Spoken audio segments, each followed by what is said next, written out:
Bonjour à tous, j'espère que vous allez bien, hein. Alors attachez vos ceintures parce que là on va voir comment le marché se met au service du travailler autrement qu'Arnaud vous a présenté.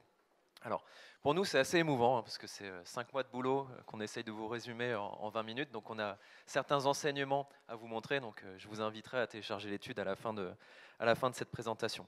Alors je vais essayer de vous raconter une histoire et puis avec mes collègues Cameron et Grégoire on va l'illustrer. Mais il y a plusieurs enseignements qui ressortent de nos 5 mois de travail sur l'analyse du marché. Alors le premier, je vais enfoncer une porte ouverte, c'est évidemment aller dans le cloud avec Microsoft ou Google. C'est un choix structurant pour plusieurs années. Je ne vais pas revenir là-dessus, je pense que la majeure partie d'entre vous qui êtes dans des entreprises de bonne taille, vous avez Microsoft ou Google, ou en tout cas vous êtes en train d'aller dans cet écosystème-là, et c'est même plus un débat. À la limite, vous devez peut-être vous poser la question entre quel environnement choisir. Pour la plupart, la grande majorité, vous êtes sous Microsoft. Avant de parler de collaboration, ce qu'Arnaud vous a présenté, ce qu'on peut retrouver dans Teams ou d'autres plateformes, Office 365 et G Suite, ce sont les fondations d'un nouvel environnement numérique, mais plutôt de bureautique. D'accord ? Donc souvent, le point de départ, quand vous passez dans Office 365 ou G Suite, c'est d'arrêter d'utiliser vos infrastructures email on-premise et vous passez cet environnement dans le cloud. Avec ce changement de système d'email, vous avez la bureautique qui arrive, parfois en ligne, parfois avec les clients riches. Vous avez les drives dans le cloud partagé et l'email et le calendrier, comme je viens de vous le dire. Donc vraiment, avant de parler de collaboration, reposons un petit peu les bases. Ça, c'est la situation sur le papier. L'enseignement numéro 2, c'est que dans la réalité, et là je pense que je vais parler à 90% de l'Assemblée, c'est que la collaboration dans un environnement en transition, ça peut être un frein à la transformation. Combien d'entre vous, quand vous avez démarré vos projets avec Office 365 ou G Suite, vous vous êtes dit, tiens, dès les premiers mois, dès les premières semaines, je vais pouvoir utiliser Teams, son potentiel pour développer des usages de collaboration. Et après plusieurs semaines, vous êtes confronté à une réalité qui était tout autre. Parce que passer dans le cloud avec ces acteurs-là, c'est un gros projet, c'est un projet très structurant. Et donc, il y a certains prérequis et certains chantiers à adresser. Et je suis sûr que vous avez eu des surprises ou que vous aurez des surprises si vous ne les adressez pas avant de déployer ces usages. Le premier, c'est tout bête, mais si vous n'avez pas la bonne taille des tuyaux, impossible d'utiliser des plateformes comme Hangout ou Teams. Donc la connexion Internet, j'enfonce une porte ouverte, mais c'est une première réalité. Associé à cela, la performance de votre réseau. Il faut avoir en tête que vos collaborateurs vont utiliser des plateformes qui sont gourmandes pour échanger des documents, pour coéditer, pour se réunir les uns avec les autres. Et si votre réseau n'est pas prêt à tenir la baraque, ça va mal se passer et l'expérience utilisateur va être fortement impactée. Évidemment, on parle de transiter votre écosystème dans le cloud. Donc si votre référentiel d'identité et vos annuaires ne sont pas prêts à y passer, là aussi vous allez avoir des déconvenues de plusieurs mois. Les points 4 et 5 sont là aussi une évidence, mais Teams, pour prendre cet exemple-là, c'est une application qui consomme quand même pas mal de mémoire vive. Si vous avez des postes qui datent de plusieurs années ou que vous n'êtes pas passé encore à Windows 10, là aussi, problème d'expérience utilisateur. La portabilité sur mobile est encore un autre débat. Je pense, et vous n'allez pas me contredire, que le Bring Your Own Device n'est pas encore une réalité dans les entreprises et que la manière de gérer votre flotte mobile peut avoir un impact sur la collaboration anytime, anywhere, any device, qui est pourtant un objectif qu'Arnaud soulignait tout à l'heure. Évidemment, passer dans le cloud impose de réfléchir à sa sécurité. Qu'est-ce qu'on peut faire, ne pas faire dans ces outils cloud? Et ça, c'est un gros chantier qui mobilise plusieurs parties prenantes pendant de longs mois, généralement. Donc avant d'utiliser des plateformes comme Google Drive ou Teams, les aspects de sécurité sont vraiment prégnants. Enfin, les deux derniers sont bien évidemment les fondements de l'environnement de travail, le changement de messagerie, le changement d'email, le changement d'outils de téléphonie, qui sont aussi le socle finalement de la collaboration dans les organisations. Il y a un dernier point auquel on ne pense pas souvent, mais c'est le démantèlement de tous vos systèmes que vous avez sur vos infrastructures. Ça, quelque part, c'est aussi un objectif en soi de passer dans le cloud, c'est faire évoluer tout ce système-là, passer les anciens systèmes que vous avez on-premise dans du SharePoint Online, passer vos espaces documentaires partagés dans des Google Drives ou dans des Team Drives. Tout ça, c'est un objectif en soi, une trajectoire. Et moi, d'expérience, c'est un sujet qui est mis de côté, ou en tout cas, on s'en rend compte au bout de quelques mois. Donc, le sens de mon propos, c'est de vous dire ici qu'avant de profiter pleinement de la collaboration telle que l'entend Microsoft ou Google, il y a un certain nombre d'activités. Et tant que vous êtes dans cette transition, dans cette expérience hybride, l'utilisateur il va avoir certaines difficultés. Si je prends l'exemple de Google, avant de parler de Microsoft, la question ne se pose pas parce que c'est full cloud.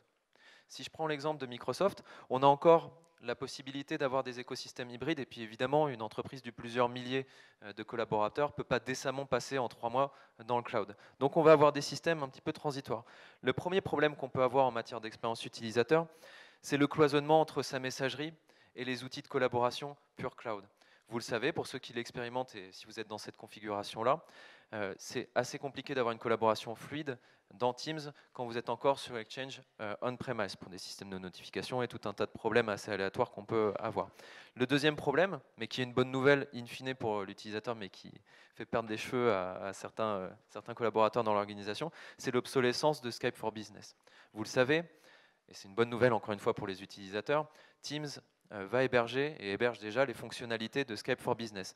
Donc, pour des problématiques qui vous sont propres, de sécurité ou de transition, c'est assez dangereux de conserver ces écosystèmes-là séparés pendant très longtemps. Et je pense, je discutais tout à l'heure avec certains de mes clients, le fait de pousser l'usage de conversation et cette transition de la messagerie instantanée dans Teams, c'est une des priorités. Et je pense que l'expérience utilisateur s'en trouvera qu'améliorée. Le troisième problème qu'on peut avoir, c'est la bureautique.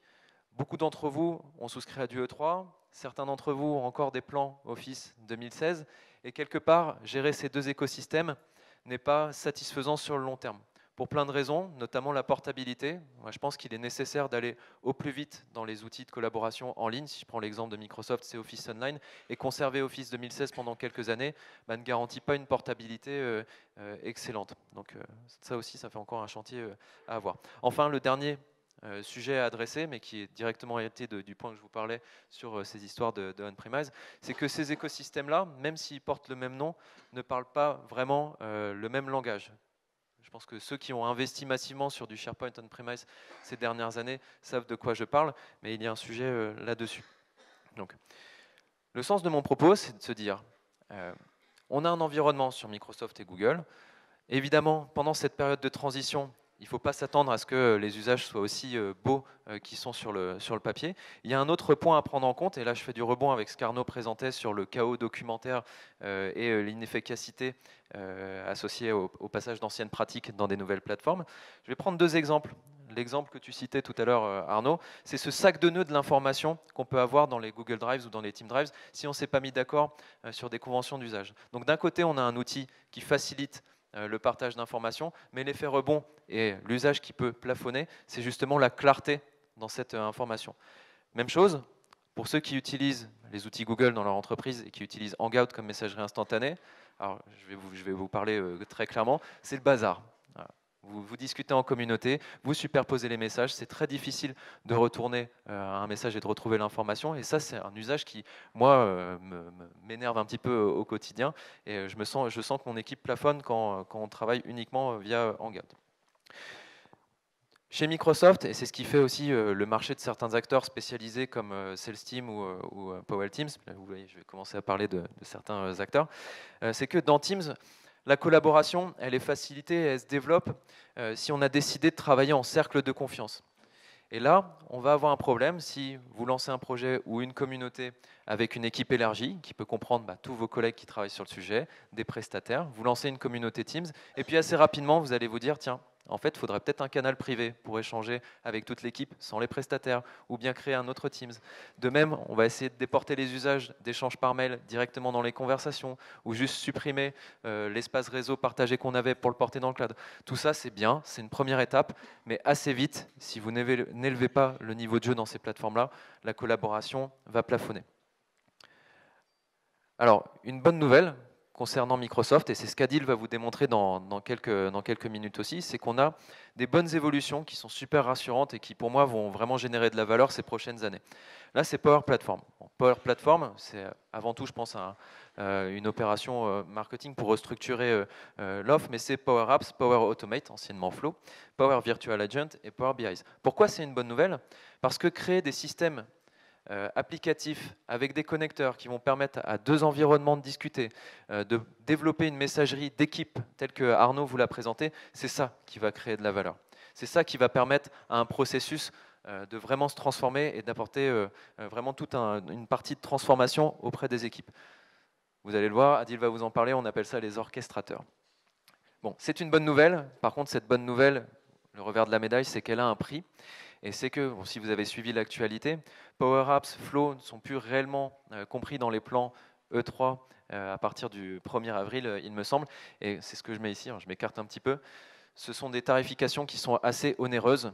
Il y a plusieurs manières de voir la chose. Soit on le voit par utilisateur, et pour Power Automate, anciennement Flow, ça va être 15 $ par utilisateur par mois. Donc voilà, il va falloir choisir qui peut créer des connecteurs, des orchestrateurs. Pour Power Apps, par exemple, créer une application coûtera 10 $ par utilisateur, par app et par mois. Voilà. Donc, oui, ça chiffre.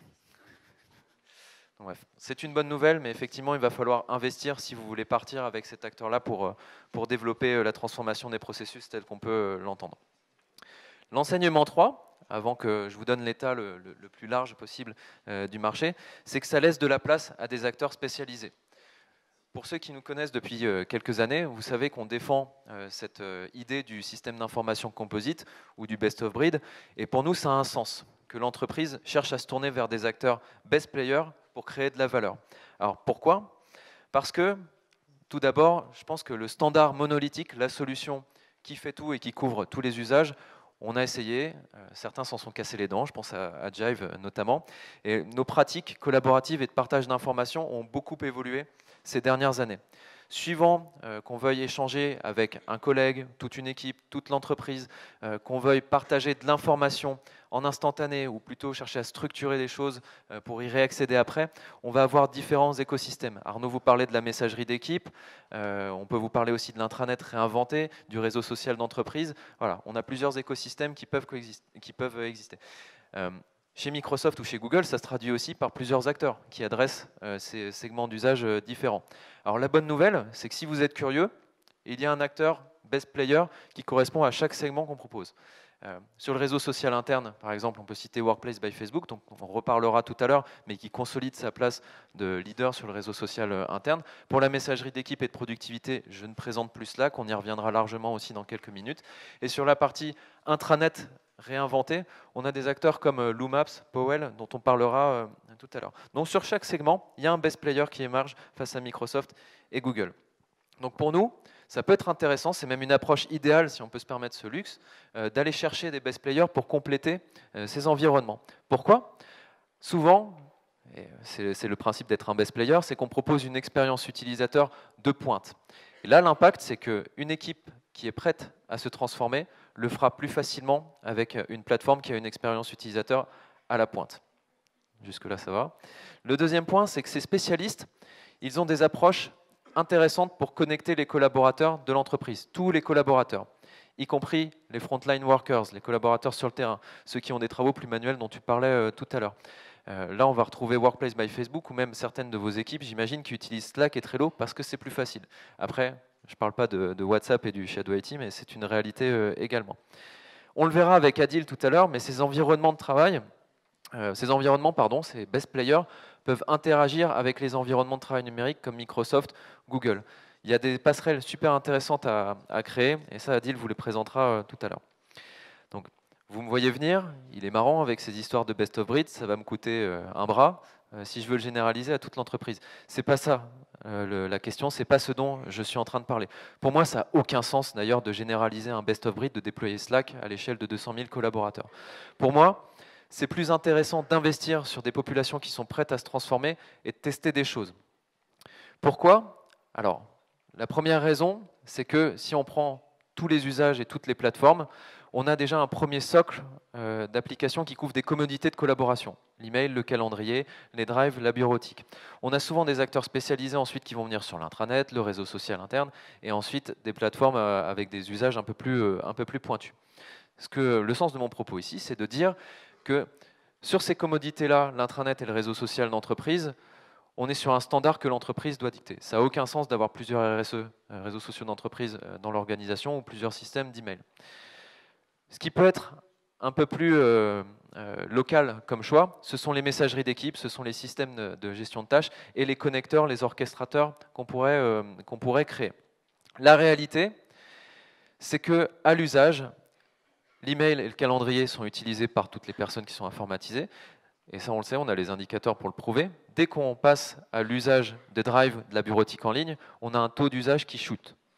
Ensuite, si on parle de réseaux sociaux, intranet, et puis ensuite les messageries d'équipe et les systèmes de tâches en mode Kanban, là on chute encore. L'équation qu'on peut poser ici, c'est quel est le meilleur scénario entre investir massivement pour du Google ou du Microsoft pour toute l'entreprise sur tous les cas d'usage, et donc payer plein pot pour certains usages qui ne seront pas mis en pratique, certaines applications qui ne seront pas utilisées, ou alors aller chercher de la valeur sur des best players pour créer de la valeur autour de l'intranet, autour du réseau social interne, ou encore plus précisément dans des sous-ensembles de l'entreprise ou sur des cas d'usage qui génèrent de la valeur, de la transformation. Donc là, l'équation, c'est quel est le meilleur plan pour l'entreprise qui générera de la valeur et comment est-ce que je peux profiter aussi de cette période de transition dans le cloud. Alors, on va vous présenter l'analyse du marché un petit peu plus complète et je vais inviter Grégoire et Cameron on stage. Alors, le dernier enseignement, c'est bien sûr que le marché par la conquête de la digital workplace avec des approches différentes et des visions différentes. Alors, pour ceux qui nous connaissent, vous savez à quelle sauce sont mangés les éditeurs et ce qu'on fait pendant ces 5 mois de boulot à l'année. Pour les autres, juste pour vous donner une petite idée de l'envergure que ça représente, donc on s'appuie sur nos 14 ans d'expérience. On a rencontré 50 éditeurs cette année pour intégrer 70 solutions dans notre benchmark. Alors, les cours, on est une quarantaine de personnes, il y a la moitié de la boîte qui a travaillé sur l'étude, donc on n'est pas les seules 3 personnes à avoir fait ce travail. On a aussi réalisé une enquête auprès des clients des éditeurs. On a intégré 34 solutions avec une analyse détaillée. On a attribué 6000 notes à peu près, parce qu'on a, on a environ une centaine, entre 100 et 150 cas d'usage dans lesquels on fait passer les éditeurs. Et on a bu aussi beaucoup de café, dont beaucoup hier soir. Alors, Grégoire, je te passe la parole. Est-ce que tu peux nous présenter comment se positionnent les acteurs sur le marché ? Oui, tout à fait. En fait, le premier exercice qu'on a essayé de faire, c'est de placer les acteurs du marché sur cette matrice à 3 axes. Alors sur cette matrice, on voit d'abord, on essaie de différencier la nature des acteurs, c'est-à-dire est-ce qu'ils sont généralistes, on va les retrouver dans ce cas-là au centre de la matrice, ou est-ce qu'ils se spécialisent sur un des 3 axes. Pour vous les présenter rapidement, les 3 axes, le premier, celui de la transversalité, ça va être la circulation de l'information dans l'entreprise et le décloisonnement de l'entreprise. On va donc retrouver les réseaux sociaux d'entreprise, Waller, Workplace et d'autres acteurs type Sociable, BeShake qui vont sur cet axe-là. Ensuite, l'axe de la productivité, ça va être tous les acteurs qui vont chercher à outiller les équipes dans l'accomplissement de leurs tâches et de leurs activités. Donc on a les 2 grands géants de la productive et des suites productives que sont Office et Microsoft. Et Google, pardon. Mais aussi on a des spécialistes, Aster, Asana, voilà, toute une flopée de petits acteurs qui vont chercher des cas d'usage précis. Et enfin, le dernier axe, l'axe des processus, où là on a des acteurs comme Jamspot qui ont fait sa stratégie, qui vont chercher à transformer vraiment les façons de faire, les manières de fonctionner des équipes. Qu'est-ce qu'on en lit de cette matrice ? Tout d'abord, c'est que le marché finalement se généralise. Les spécialistes hier développent de plus en plus de cas d'usage généralistes qui en fait deviennent des commodités. Pour n'en citer qu'un, par exemple Talkspirit, qui développe de plus en plus ses fonctionnalités de communauté et qui finalement du coup revient un peu au centre de la matrice. Deuxième enseignement, c'est que les surcouches, ou du moins les acteurs qui vont compléter Office ou Google, tirent ces 2 suites vers plus de transversalité. Donc elles apportent plus, ou du moins elles apportent autre chose pour ces acteurs-là, en permettant de décloisonner un peu plus les entreprises. Et enfin, dernier enseignement, c'est que vous le voyez, l'axe processus est assez vide d'acteurs. Finalement, on le verra avec Adil, on en parle beaucoup, c'est un axe du marché qui est de plus en plus porté par les orchestrateurs, qui permet d'aller faire ça équipe par équipe de manière locale. Voilà pour moi. Enfin, pour cette matrice. Pour cette matrice-là, ouais, parce qu'on a aussi essayé d'évaluer le potentiel de transformation des solutions. Alors, peut-être que tu peux définir ce que c'est avant de passer à la matrice. Alors, on en a parlé déjà avec Arnaud. Effectivement, on a essayé de différencier les usages modernisants et les usages transformants. Un usage modernisant, par exemple, ça va être d'enrichir une publication sur un événement d'entreprise, là où porter l'événement, le dématérialiser dans un live pour l'offrir à tout le monde dans l'entreprise et vraiment décloisonner l'événement, là, c'est un usage qui est beaucoup plus transformant. Et donc, sur les 120 usages qu'on avait, on a défini un certain nombre d'usages qui étaient transformants pour construire cette première matrice de pouvoir transformant des acteurs. Alors, pour la lire rapidement, cette matrice, vous avez en abscisse la richesse d'usage, c'est-à-dire qu'un acteur qui aura un large panel de fonctionnalités transformantes va se trouver plutôt à droite. En ordonnée, si je ne me suis pas trompé, mais en ordonnée, vous avez la qualité d'usage. Un acteur va se trouver d'autant plus haut que sa qualité d'usage est bonne. Qu'est-ce qu'on en lit de cette matrice? Tout d'abord, c'est que comparativement aux années précédentes, l'expérience utilisateur finalement plafonne ou du moins se lisse. Les acteurs qui hier pouvaient être un peu en retard, finalement ont comblé ce retard, et aujourd'hui Waller, Jamspot, Jalios, TalkSpirit sont largement dans les standards du marché. Deuxième enseignement, c'est qu'on le voit en haut à gauche, c'est que le marché regorge encore de spécialistes. On peut le citer encore, mais Workplace by Facebook, qui continue d'enrichir ses API et travaille sur sa sécurité suite au scandale des années précédentes. On peut citer Slack aussi, qui inspire notamment Mattermost et d'autres entreprises à construire des messageries d'équipe. Et toute une flopée de petits acteurs, Citadel pour un WhatsApp sécurisé, Aster pour revisiter les réunions d'équipe, voilà, sur des cas d'usage précis qui proposent du coup des UX assez fortes.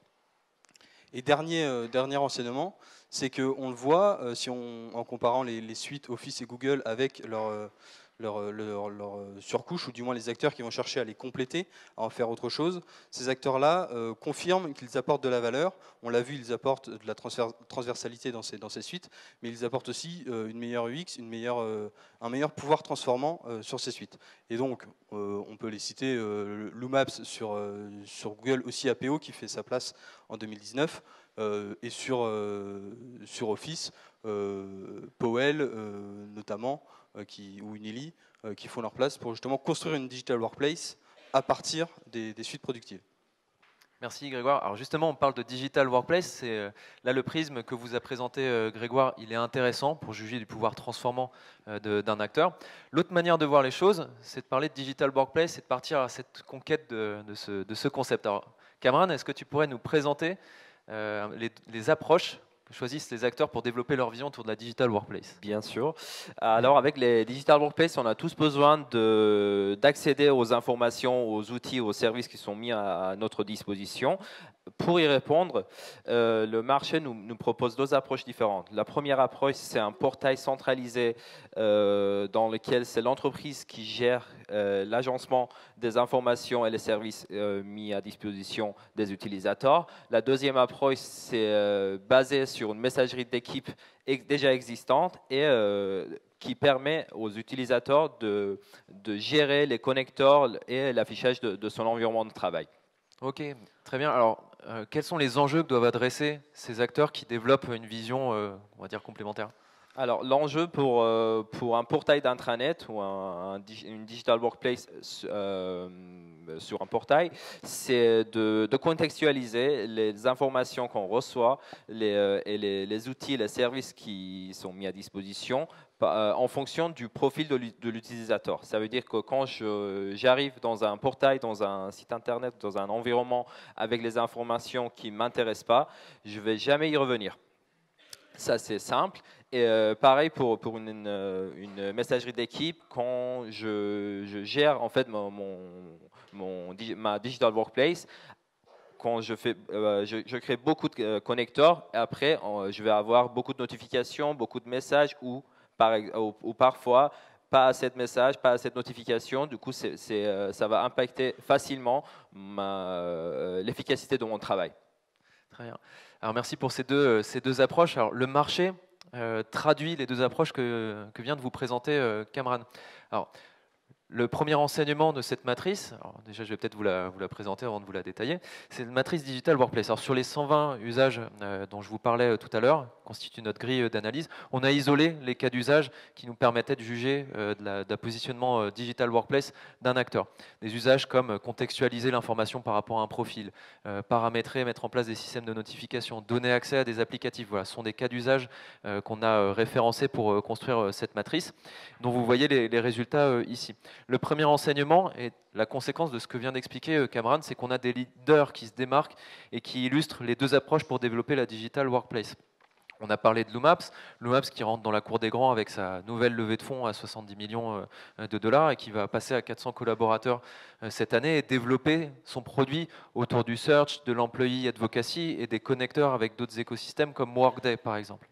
On a Powell, je les ai vus, ils sont dans l'assemblée aussi, qui fait toujours évoluer sa gamme de produits autour de plusieurs applicatifs maintenant. Il y a une nouvelle version de Powell 365 qui est disponible depuis mi-décembre.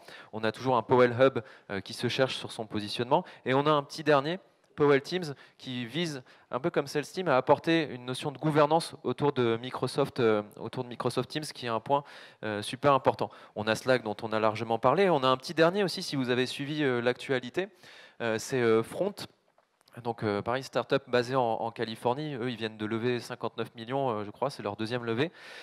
Leur positionnement est super intéressant parce que c'est réinventer l'email, lui donner un bon coup de balai sur cet écosystème poussiéreux, mettre en place des systèmes qui agrègent toutes vos sources de messages, que ce soit les messages qui proviennent des emails ou les messages qui proviennent de Facebook, Twitter. Donc c'est un acteur super intéressant à suivre. Donc ça c'est un premier enseignement. Cameron, il y en a un deuxième. Ouais, il ne faut surtout pas oublier de parler des alternatives à ces leaders. En fait, on a Jalios qui se positionne sur le marché des digital workplace avec qui se continue de développer son offre autour de sa stratégie de digital workplace avec un positionnement autour de l'offre Office 365 et Google.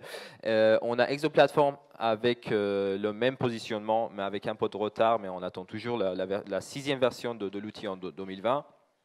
Et on a TalkSpirit qui vise les populations un peu plus matures et les sous-ensembles des organisations, les entités, les business units, avec un outil tout en un qui facilite en fait le travail et l'efficacité des utilisateurs. JameSpot avec son offre modulable qui vise en fait le marché d'une autre porte, qui est les processus métiers. Très bien. Et le dernier enseignement, avant que je conclue sur cette partie, redescendons un petit peu sur Terre. Parfois, il faut être pragmatique. Pour ceux qui font du produit ou du développement, vous le savez, votre digital workplace, c'est ni plus ni moins que votre Trello ou votre Jira que vous utilisez 8 heures par jour. Donc, ça passe aussi par ça, décrypter le marché. Il faut savoir être pragmatique. Il y a toute une partie de cette matrice qui illustre ce pan-là. Alors, pour conclure, l'histoire qu'on vous a racontée ce matin sur cette partie marché, c'est évidemment quand vous êtes dans une entreprise, vous avez Microsoft ou Google et c'est un choix structurant pour plusieurs années. Il y a pas mal de chantiers à adresser. Pendant cette période de transition, on peut se tourner vers des best players pour créer de la valeur, mais plutôt en agissant localement. Best of breed généralisé, aucun sens et en plus ça coûte beaucoup trop d'argent. Et enfin, ce que Cameron et Grégoire vous ont présenté, c'est que le marché part à la conquête de la digital workplace et pour nous, il y a deux approches qui ressortent. Un, créer un portail centralisé, mais là c'est l'entreprise qui met en place cet écosystème-là. Ou deux, donner la main aux équipes pour configurer leur messagerie et développer des connecteurs et des passerelles entre plusieurs environnements.